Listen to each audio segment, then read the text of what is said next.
Okay, hi friends.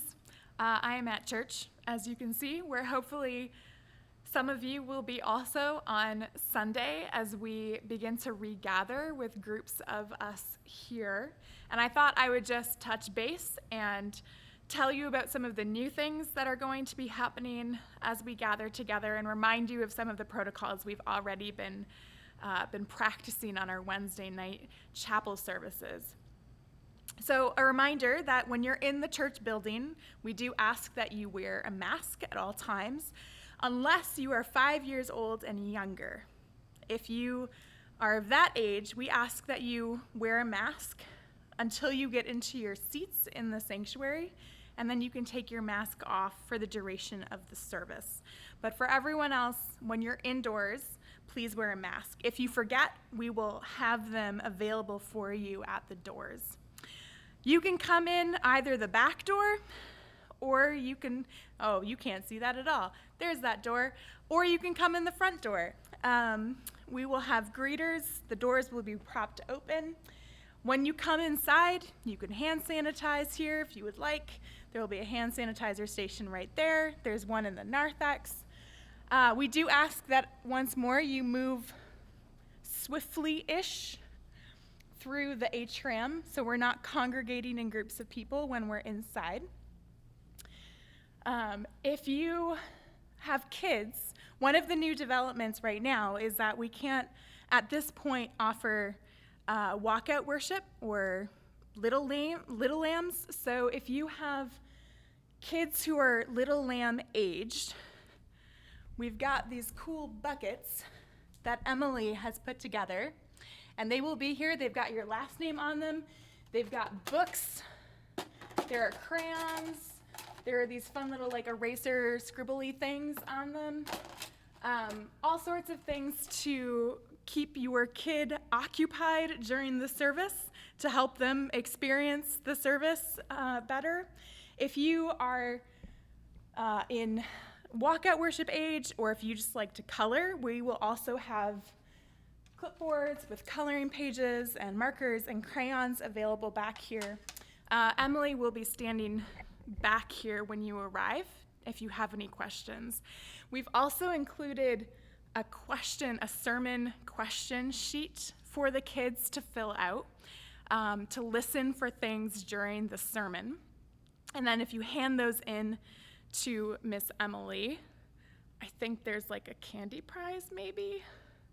Don't quote me on that, but there's definitely, you'll want to hand those in. And if you are an adult and like having things to listen for during the sermon, if you come to the welcome desk, there are also some of those question sheets right here, and you can fill those out and give them to me. I won't give you candy if you get them right, but I guess you'll have the personal satisfaction of having got all the right answers. So you're going to come into the sanctuary, and as we did on Wednesdays, we're going to go down the center aisle and the south aisle. There will be ushers in the aisles to bring you to your seats. The pews that you can't go in will be taped off. There are fun signs. If you haven't already read them, I encourage you to do that. So they will bring you down, starting from the front and working our way back, bring you to the pews. We will have bulletins laid out on the pew. We've got 2 in each spot, kind of designating, showing you where you can sit in the pews. So we've got a space about for 3 groups of single people or couples in a pew. If you're coming in and you're a family of 4 or 5, we'll ask that you sit with your family and then one other couple or a single person. Otherwise, the pews do get a little crowded. So we're going to seat people in here first. Then we'll head up to, we've got 2 sections of the balcony that are open for people. And then finally, if we need more space, we'll seat people in the North Hall. We will be live streaming to the North Hall and to the parlor. So you'll be able to watch the service there and then still fellowship with all of us after the service. What we're doing a little differently on Sundays now is admin had a conversation about this, staff had conversations about this, and based on some of the results too that we got back from the survey, we've decided that it's safe enough and meaningful enough for us to listen as a congregation to the first 3 songs of the service, so all the songs before the sermon. And then the songs that we do after the sermon, we're going to sing as a congregation, sing together, definitely behind our masks. Part of the reasoning behind this is that we're still concerned about viral load, which is this idea of kind of the aerosols that are being emitted, especially as we sing, and this idea that we don't want to, sit in that for too long. So we don't want to sing before the sermon, but after the sermon, that's about 10 minutes that we're in the sanctuary, and we feel comfortable enough to sing those 2 songs and see how that goes. If you are uncomfortable with that, that is okay. We realize people are all over the place with this, and we want to make this a place that you feel comfortable coming to. So a couple options. One is we're going to designate the parlor as a no singing zone. So you can either watch the service in there the whole time, you can get up after the sermon and head into there to watch the last 2 songs. You can get up and go outside and just wait for us, the last 2 songs. All of these are options, and I trust that our congregation cares enough for one another that if someone gets up and leaves for whatever reason, we're not going to question that, we're not going to look at you funny, we're just going to understand that we're all in different places right now with this.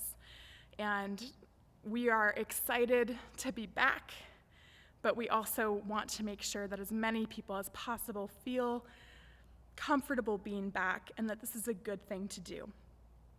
So we're going to continue to evaluate, we're going to continue to watch how things go. We'll keep you informed on some of the decisions as we are making them, but that is the plan for Sundays for right now.